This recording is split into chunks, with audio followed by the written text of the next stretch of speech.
नमस्कार, मैं कमलेश कबीर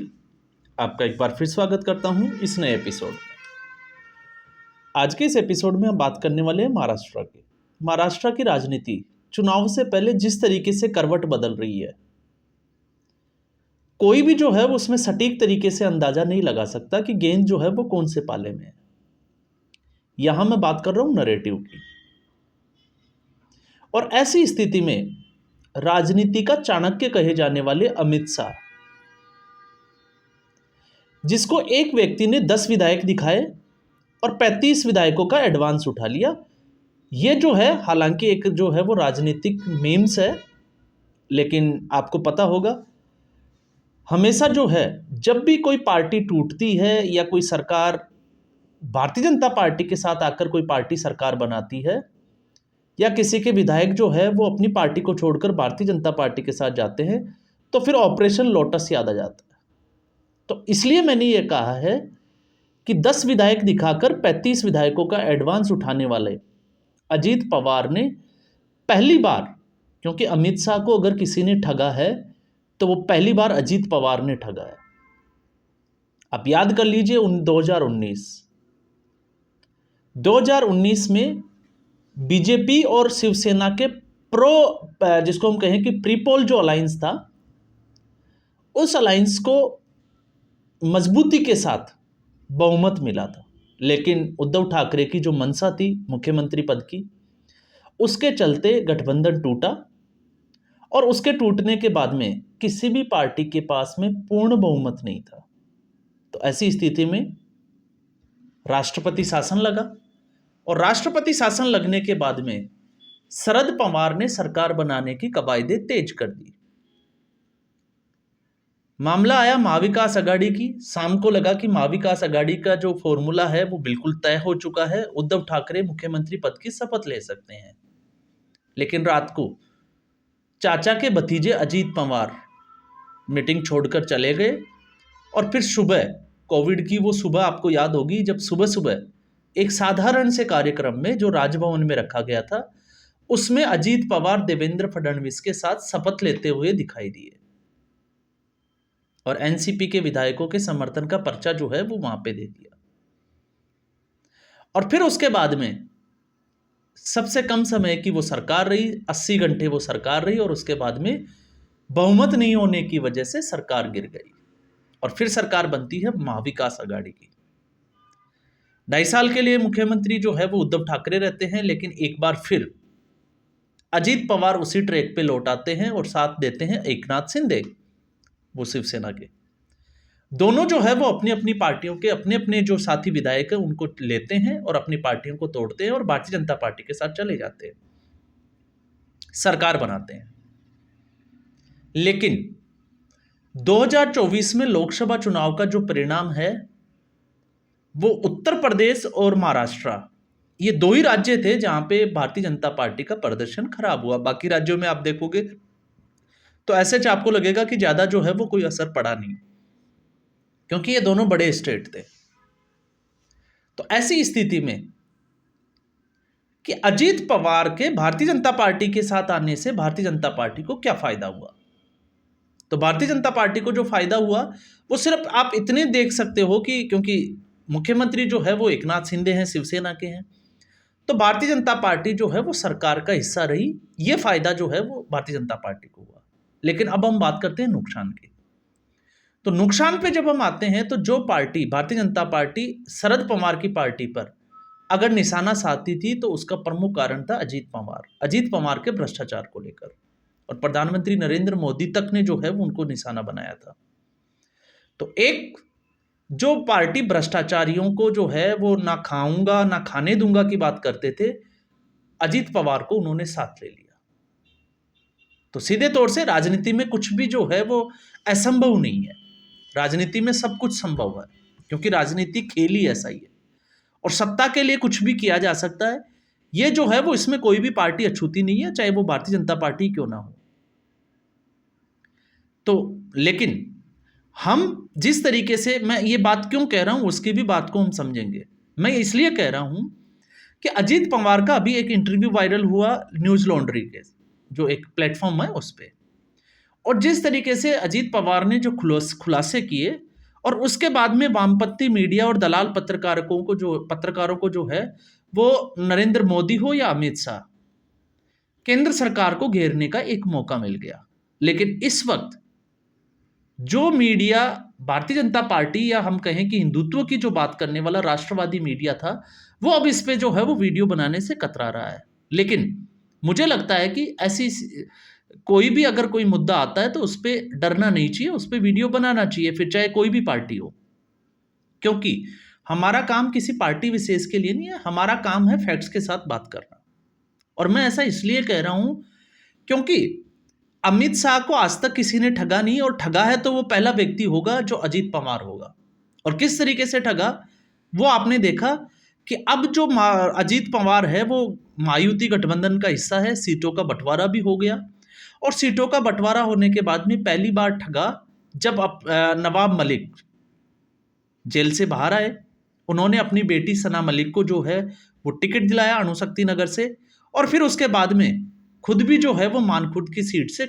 उम्मीदवार बन गए। तो चार्जेस जो है वो किस तरीके से थे,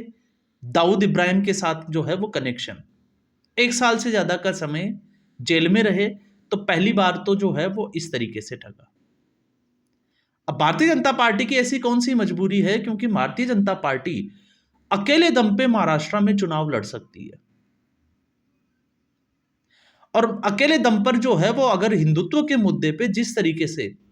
छद्म धर्मनिरपेक्षता का जो आवरण ओढ़ लिया था भारतीय जनता पार्टी ने पिछले 2-3 साल में, और जैसे ही उसको छोड़ा तो भारतीय जनता पार्टी हरियाणा में जिस तरीके से जीत के आई, तो मुझे लगता है कि भारतीय जनता पार्टी को इतनी जरूरत नहीं थी, अगर अजीत पवार साथ नहीं होते तो कोई खास सेहत पर ज्यादा फर्क पड़ने वाला नहीं था। तो इसलिए मैं कह रहा हूं कि पहली बार, दूसरी बार जब योगी आदित्यनाथ ने महाराष्ट्र में नारा दिया बटोगे तो कटोगे, और उस नारे के खिलाफ जो है वो अजीत पवार ने एक स्टेटमेंट दिया, आपको याद होगा। और अजीत पवार ने कहा कि ये जो नारा है वो नारा जो है वो बाहरी लोगों के लिए है, महाराष्ट्र में ऐसे नारे की कोई जरूरत नहीं है या कोई जगह नहीं है। मतलब अजीत पवार जो है वो कभी नहीं चाहते कि बीजेपी जो है हार्ड हिंदुत्व की बात करे, क्योंकि अगर भारतीय जनता पार्टी ऐसा करते हैं तो फिर यहां पे एनसीपी अजीत पवार के लिए मुश्किलें खड़ी हो जाती है। तो गठबंधन में होते हुए ये दूसरा मामला जब अजीत पवार ने जो है वो भारतीय जनता पार्टी को ठेंगा दिखाया। तीसरे, अजीत पवार और शरद पवार की पार्टी, क्योंकि अजीत पवार जो है वो असली एनसीपी के मालिक है, जबकि शरद पवार ने इसका गठन किया था 1999 में। और शरद पवार की भी स्टोरी दिलचस्प है, जो पहले वीडियो में मैं बात कर चुका हूं। क्योंकि इस वक्त महाराष्ट्र की राजनीति में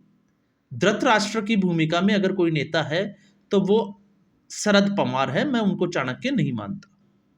क्योंकि उसने पहली बार जब मुख्यमंत्री बने तो वसंत दादा पाटिल के साथ जो है वो उन्होंने लंच किया, खाना खाया, और उसी शाम को उनको धोखा दिया। मुख्यमंत्री बने, जनता पार्टी के साथ चले गए। फिर उसके बाद में शंकरराव चौहान को जो है वो जो कांग्रेस पार्टी के मुख्यमंत्री थे उनको उठाकर कांग्रेस पार्टी के साथ आए और खुद दोबारा मुख्यमंत्री बन गए। और तीसरी बार जब उनके मन में प्रधानमंत्री पद की मनसा आ जागी, तो उन्होंने सोनिया गांधी को यह कहकर कि वो बाहरी महिला है ठिकाने लगाया, और उस नाराजगी के चलते उसके बाद में पार्टी तोड़ी और फिर नई पार्टी का गठन कर दिया। ये मैं 1999 की बात कर रहा हूं, और आज उसकी खुद की पार्टी जो है वो उसी स्थिति में पहुंच गई है। लेकिन सीधे तौर पे जहां महाराष्ट्र में इस विधानसभा चुनाव में मुकाबला अजीत पवार और शरद पवार के बीच में है, लगभग ऐसी जो है वो 41 सीटें हैं, और इन 41 सीटों पर अजीत पवार ने सीधे तौर से भारतीय जनता पार्टी के बड़े नेताओं को जो बात बोली है, आपके पब्लिक डोमेन में वो चीज है, आपको पता है या नहीं है, लेकिन मैं इसका वो कह नहीं सकता, लेकिन मैं आपको बता दूं, अजीत पवार ने कहा कि शरद पवार के ऊपर व्यक्तिगत टिप्पणी करने से जो है वो भारतीय जनता पार्टी को बचना चाहिए। क्यों बचना चाहिए? क्योंकि इससे फायदा जो है वो शरद पवार को होगा। और स्थिति इसी वीडियो में जो उनका इंटरव्यू है अजीत पवार का, उसमें साफ तौर से कह रहे हैं कि महाराष्ट्र में आप आइडियोलॉजी की बात नहीं कर सकते। तो ये बात जो है वो कहीं ना कहीं इसमें बात में सच्चाई भी है, कि महाराष्ट्र में जो है वो इस वक्त आइडियोलॉजी नहीं है, खिचड़ी की जो हम बात करें कि खिचड़ी सरकार बनने की तैयारियां सी चल रही है। लेकिन भारतीय जनता पार्टी बटोगे तो कटोगे के बाद में जो है वो काफी मजबूत दिखाई देती है। तो असर मुझे नहीं लगता कि इसका जो है वो ज्यादा होने वाला है। लेकिन जिस तरीके से राहुल गांधी लगातार जो है वो भारतीय जनता पार्टी को या मोदी को घेरते हुए नजर आते हैं, अडानी के ऊपर मोडानी, तो उस बात को जो है वो प्रबलता जरूर मिली है अजीत पवार के इस इंटरव्यू के बाद में। क्योंकि अजीत पवार ने जो बात बोल रही वो बात ये थी कि जब सरकार बनाने की बात आई तो बड़े व्यवसायी के घर पे गौतम अडानी, प्रफुल्ल पटेल, खुद शरद पवार, हालांकि वामपंथी मीडिया जो है वो इस बात को छुपा रहा है कि अजीत पवार ने ये बात भी बोली थी, लेकिन वो सीधे तौर से, क्योंकि नरेंद्र मोदी की तरफ इशारा आता है, कटघरे में खड़ा किया जा सकता है, तो सीधे तौर से कहा कि उस घर में जो मीटिंग हुई उसमें अमित शाह भी थे, गौतम अडानी भी थे, शरद पवार भी थे, प्रफुल्ल पटेल भी थे, और हम सबके बाद में जो है वो बातचीत हुई थी कि सरकार का गठन जो है वो किस तरीके से, और इसी बात को लेके वामपंथी मीडिया जो है वो हमलावर है कि अमित शाह और गौतम अडानी मिलकर जो है वो महाराष्ट्र में सरकार बना रहे थे। तो वामपंथी और दलाल जो पत्रकार थे, हालांकि इन पत्रकारों ने क्या किया 2014 से पहले, किस तरीके से ये मंत्री बनवाते थे, वो देश के सामने है, पब्लिक डोमेन में है। लेकिन वो अपने कुकर्मों को छुपाने की प्रयास करते हैं और अपने आप को बड़ा दिखाने की कोशिश करते हैं। तो अब बड़ा सवाल इसमें यह भी उठता है कि ठीक है गौतम अडानी, क्योंकि कोई भी सरकार जो है वो इंडस्ट्रियलिस्ट के साथ ही चलती है, क्योंकि कांग्रेस पार्टी ने, आपने देखा जिस तरीके से रेवंत रेड्डी ने 100 करोड़ रुपए का जो है वो एक दान लिया, दान की राशि का चेक लिया गौतम अडानी से, स्किल इंडिया यूनिवर्सिटी के, वो किस आधार पे लिया? इन लोगों के, जिसको कहें कि सांप सूंघ गया, इन्होंने एक वीडियो उसके ऊपर नहीं बनाया। जिस तरीके से गहलोत ने 65,000 करोड़ के एमओयू पे साइन किए, हजारों एकड़ जमीन जो है वो लीज पे दे दी अडानी को, तो वहां पे भी इन लोगों को जो है वो सांप सूंघ गया था। और अशोक गहलोत तो राजस्थान की बंद पड़ी 2 खाने, ये आपको पता होगा, जिसके ऊपर कांता बसरा और परसा, उन दोनों को चालू कराने के लिए सोनिया गांधी तक पहुंच गए थे, क्योंकि उस वक्त भूपेश बघेल की सरकार थी छत्तीसगढ़ में, और छत्तीसगढ़ में चुनावों को देखते हुए भूपेश बघेल ने अपने कदम जो है वो वापस पीछे कर लिए थे। तो ये स्टेप बैक करने के बाद में, तो ये बहुत सारी जो है वो राजनीति की बातें हैं। तो मुझे लगता है कि राजनीति की बातों को जो है वो राजनीति तक ही सीमित रखना चाहिए, क्योंकि इतिहास में जाएंगे तो ऐसे जो है वो बहुत सारे उदाहरण मिल जाएंगे। लेकिन मुद्दा ये नहीं है कि इतिहास क्या कहता है, और मुद्दा ये भी नहीं है कि गौतम अडानी उस मीटिंग में थे या अंबानी थे। मुद्दा ये है कि क्या इस तरीके की बात अजीत पवार को इस तरीके से जो है वो प्लेटफॉर्म पे बोलनी चाहिए? क्योंकि मुलाकातें तो जो है वो शरद पवार और अमित शाह की, और शरद पवार और नरेंद्र मोदी की भी हुई है। लेकिन अमित शाह और नरेंद्र मोदी से जब इस बारे में सवाल जवाब किए गए तो उन्होंने इसको जो है वो हंसकर टाल दिए, और अमित शाह ने तो इतना तक कह दिया था कि कुछ बातें जो है वो राज है, तो उनको राज ही रहने देना चाहिए। तो शरद पवार हमेशा से जो है वो उनकी सत्ता में मनसा बनी रही है। लेकिन अब मुझे लग रहा है कि अजीत पवार जो है, क्योंकि ये मेरा निजी आकलन हो सकता है, अजीत पवार के इस विधानसभा चुनाव में आने से भारतीय जनता पार्टी को कोई बहुत बड़ा फायदा होने वाला है, ऐसा जो है वो दिखाई नहीं देता। उलट भारतीय जनता पार्टी की छवि को कहीं ना कहीं अजीत पवार जो है वो डेंट कर रहे हैं।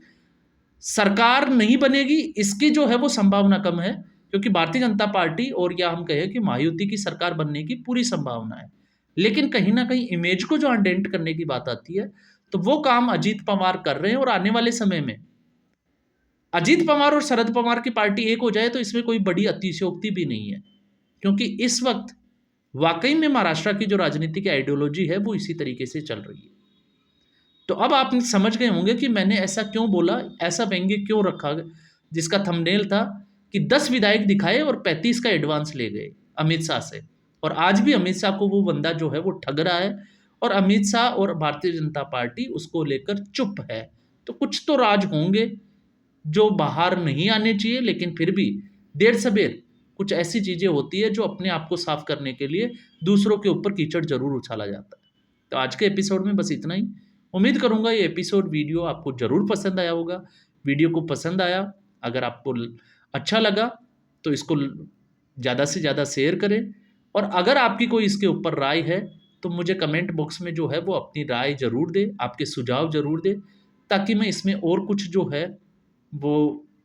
सुधार कर सकूं, कुछ ऐड कर सकूं और आपके सामने फैक्ट्स। और एक बात मैं और क्लियर कर देता हूं, यहाँ पे किसी पार्टी विशेष की बात नहीं होती, यहाँ पे बात होती है सही और गलत की, फैक्ट्स के साथ में कि क्या सही है और क्या गलत। तो आज के एपिसोड में बस इतना ही। धन्यवाद।